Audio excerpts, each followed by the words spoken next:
उत्तराखंड एक पहाड़ी प्रदेश है और इसे देवभूमि के नाम से भी जाना जाता है। इस प्रदेश में बद्रीनाथ, केदारनाथ, गंगोत्री, यमुनोत्री जैसे 4 धाम हैं। वहीं कैची धाम सहित कई और भी धार्मिक स्थल हैं। साथ ही ऋषिकेश और हरिद्वार का भी पूरे देश में एक अलग धार्मिक महत्व है। वहीं नैनीताल, मसूरी जैसे कई पर्यटन स्थल हैं, जिसके कारण उत्तराखंड में पूरे देश से आने वाले श्रद्धालुओं और पर्यटकों की संख्या करोड़ों में होती है। इसी को देखते हुए राज्य सरकार ने केंद्र से अनुरोध किया है कि उत्तराखंड को उसकी जनसंख्या के हिसाब से केंद्र से सहायता न दी जाए, बल्कि इस बात का भी ध्यान रखा जाए कि उत्तराखंड में कई करोड़ लोग बाहर से आते हैं, जिनका भार भी राज्य पर पड़ता है। मुख्यमंत्री पुष्कर सिंह धामी ने कहा कि उन्होंने उत्तराखंड आए 16वें फाइनेंस कमिश्नर के सामने यह बात रखी थी। साथ ही उन्होंने नीति आयोग के सामने भी यह बात रखी है, जिसका सकारात्मक जवाब मिला है और भारत सरकार के लोग भी इस बात को समझने लगे हैं।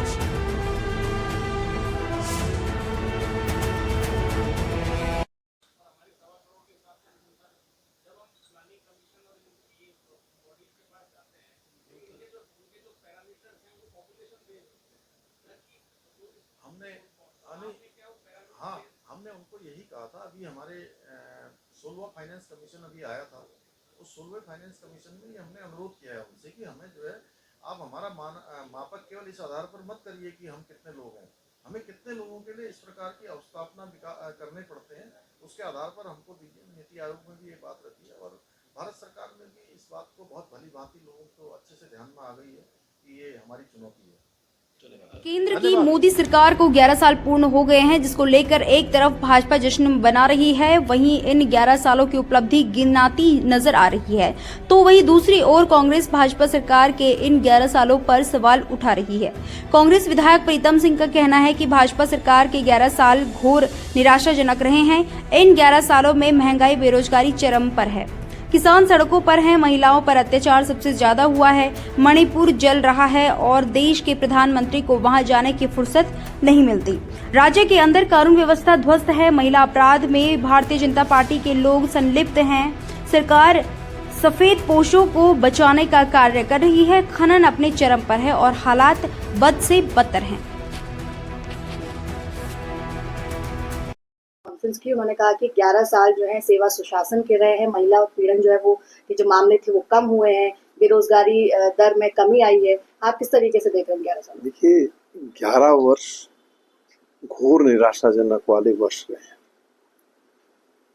महंगाई चरम पर, बेरोजगारी चरम पर, किसान सड़कों पर, महिलाओं पर अत्याचार सबसे ज्यादा, मणिपुर जल रहा है, देश के प्रधानमंत्री को वहां जाने की फुर्सत नहीं मिल पा रही, राज्य के अंदर कानून व्यवस्था ध्वस्त और राज्य में तो दुर्भाग्यपूर्ण स्थिति है कि महिलाओं पर जो अत्याचार हो रहे हैं उन अत्याचारों में, उन अपराधों में भारतीय जनता पार्टी के नेता संलिप्त हैं।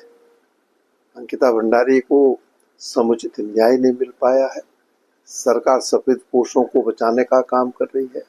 हरिद्वार के अंदर भूमि घोटाला हुआ है, उस भूमि घोटाले में सफेद पोश संलिप्त है। सरकार उनका नाम नहीं खोल रही है, उसको उजागर नहीं कर रही है। सीबीआई जांच हो तो सब, मैं समझता हूँ सब चीजें सामने आए। खनन अपने चरम पर है, खनन माफिया प्रदेश को संचालित करने का काम कर रहे हैं। अब सत्ता में बैठे हुए लोग जब प्रदेश की खनन नीति पर प्रश्न खड़े करें, और एक तो पूर्व मुख्यमंत्री ऊपर से सांसद हरिद्वार, उन्होंने तो लोकसभा में इस बात को उठाने का काम किया कि राज्य के अंदर अवैध खनन हो रहा है। विधायक सड़कों पर उतर करके ट्रैक्टर ट्रॉली रोकने का काम कर रहे हैं। हालात बद से बदतर है। शराब माफिया इस प्रदेश को संचालित करने का काम कर रहे हैं। अब तो बाहर से कोई है जो क्या नाम शराब को संचालित करने का काम कर रहा है। कौन है वो आदमी? क्या है उसका सरकार में सरोकार? जिस आदमी के इशारे पर पूरा आबकारी विभाग संचालित हो रहा हो, आप अंदाजा लगा सकते हैं कि किन हाथों में प्रदेश आ जाए। लगता ही नहीं है सरकार नाम की कोई चीज सूबे के अंदर है। तो किस बात का जश्न मना रहे हो भैया? बताए ना। चारधाम यात्रा पूरी तरीके से पटरी से उतरी हुई है।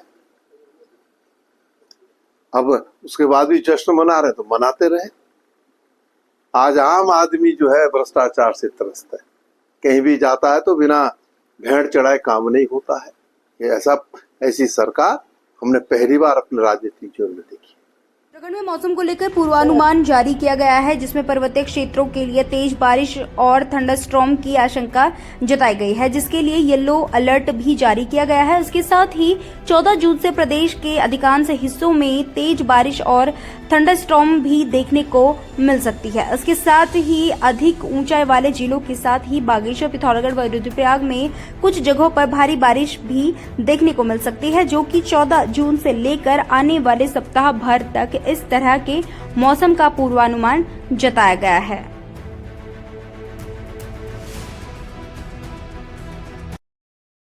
आगे अगर देखेंगे, अब आज 12 तारीख है तो 12 और 13 में स्कैटर्ड एक्टिविटी अभी भी जो हिल्स में वो मिलेंगी, विशेषकर जो अंदर के डिस्ट्रिक्ट है और कुमाऊं के जो अंदर के डिस्ट्रिक्ट है जिसमें पिथौरागढ़, बागेश्वर, तो वहाँ पे तो अनेक जगहों तक में भी एक्टिविटी वो मिलेंगी। साथ ही एका दुक्का जो ये अंदर के डिस्ट्रिक्ट है, जैसे आपका पिथौरागढ़ है, बागेश्वर है या रुद्रप्रयाग है, इनमें देखेंगे एका दुक्का हैवी रेंस भी आज और कल में उनकी भी संभावना रहेगी। और जगह स्कैटर्ड लाइट से मॉडरेट है या इंटेंस एक्टिविटी कहीं पे थोड़ी देर के लिए जो चलती है इंटेंस स्पेल, वो चीज़ें देखने को हिल्स में एका दुक्का वो मिलेंगी। तो उसके बाद जब आप आगे जा रहे हैं 13 के बाद या 14 तारीख से अगर स्टार्ट कर लेंगे तो 14 से आप देखिएगा कि ज़्यादातर जगहों में, अनेक जगहों तक में वो आपको बारिश जो है मिलने वाली है 14 तारीख से।